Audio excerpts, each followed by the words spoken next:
All right, part 2 here for the burpee stuff. We know how to jump and land. Now what we want to do is we want to start translating this into the big picture, where our hands come down to the ground, our feet shoot out into a push-up position, and we can start talking about the mechanics of that opening and closing of the hip with a proper foot placement. So for Adam, for example, what we needed to work on was a sequence of events that had an arm that was directing where that jump was going, a big hip that was giving him the power to get out of the hole, and then just basic mechanical awareness of what the foot position had to be to get that proper stance, right? So what we're gonna do now is I'm just gonna ask Adam to do 3 burpees, okay? And we're gonna just watch the burpees.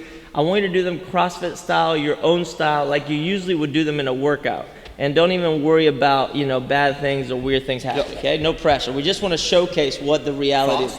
As fast as you want, okay? Go for it.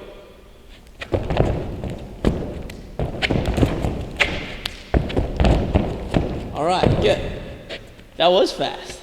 That was fast, kind of crazy. Just for 3. Just for 3. At 5.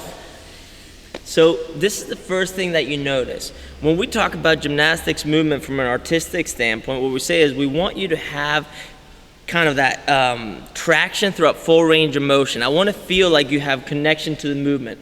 When we go at very high speed, especially in CrossFit, the wheels fall off a little bit, and all of a sudden there's this sense of, hey, I don't even know what's happening, but the wheels are just rolling in opposite directions. It doesn't feel like I'm on that straight line, right? So that's a little bit what we saw with Adam right there. The second thing that happens is that when we move at very high speeds and we haven't developed proper motor patterns, or we don't understand the basic mechanics of the jump and land or the push-up, things are gonna go a little bit crazy. So if you could play that at slow motion, the first thing you would see is that Adam was trying to create space and room in his body to make that movement shorter by going very wide in the stance. The second thing you would notice that he's doing is, in order to get the hips to move a little more fluidly, he's actually turning his toes out. And that toe out position is just unimpinging the hip, giving him a little bit more room, and he feels like it's easier to move in that position. The other thing that's happening is because he's in such a rush to jump, he actually lands on his toes. And when he's on his toes, he's trying to generate power into the jump, but he actually has none. So those are the 3 main things that we see in every single CrossFitter. Adam just happened to hit it right away. So he's a genius, okay? He's the man, okay? So we're gonna fix this. And how we fix this is the following. We're gonna take that toe out position, we're gonna start backward, and we're gonna bring the toe in. And what we're gonna do is we're actually gonna lock your feet together. This way, what we do, especially with kids and people that don't have any awareness of what their body is doing, we're gonna lock that stuff in. Heels together, toes together, forces your toe to stay there. When your toes come out, you will know because you just separated those feet, right? So toes together, that's the first action we're gonna take.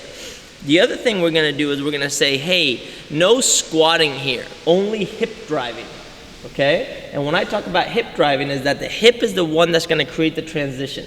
The hip is the one that's gonna give you leverage to place your feet down. So here goes burpee level 1. Feet together for me, Adam. This is what you're gonna do. I'm not even gonna show him how it's done, I'm just gonna ask him to do this, okay? With your feet flat on the ground, can you bend over and put your hands on the ground? Maybe he's tight, maybe he can't handle that, but let's see what that looks like. See where the hands go. Good. So the hands go in front. You see that? He created room for himself. But if you watch him from the side, he has heels down. Do you feel something in the hamstrings right now? Yeah, that's my limit. ton. My limit is the hamstring. So yes, he's tight, but what he just did there is he loaded up the hips and he's using the hamstrings to create tension. Go ahead and bend over one more time for me. You're allowed to bend the knees. If you watch him from the front, I know that position is a little uncomfortable, and you get down a little low, watch what he's doing with the knees. The knees are coming out. That's great. That's actually the jump and land mechanics that we talk about all the time that we want to see. Okay, go ahead and stand for me, Adam. Okay, one more time. Hands come down. Feet are flat. Now, this is what I want you to do. I just want you to kick both your feet out into a push-up position and just land in that position. If you guys come on over here and watch him from the side, he's in a nice, strong, hollow body position. The arms are straight, the hands are flat. Feet are still together. Now, Adam, can you drive your hips up as high as you can into the sky and bring your feet back to flat landing, but without moving your hands? Go for it. Put your feet down. Yeah, you feel that? Good, now go ahead and stand. So that's exactly what we want to see. We want to see him having contact with the ground with his feet, toes forward, hips are loaded, knees can come out. That's totally legitimate because that actually creates torque and more tension, so that we like that. When he kicks out into his push-up position, there's no push-up. He lands in a straight arm position, shoulders are a little bit on top of the hand, so they're kind of shoulder on top of that knuckle. He feels loaded and he can move. So now put your hands on the ground again, heels down, kick out. Feet are going to come back in, land flat. Once the feet are flat, then he can take his hands off the ground and stand. Can you do 3 of those slowly? Hands down, kick out, kick back in, feet flat, stand. Good, do that again. Stand, good. Do it again. Stand, beautiful, awesome. Burpee level 1. Try that a couple times. See if you can get the feet flat, hands flat. Hips are the one driving up and down. You never pull your legs in. It's the hips that drive you into that good foot placement.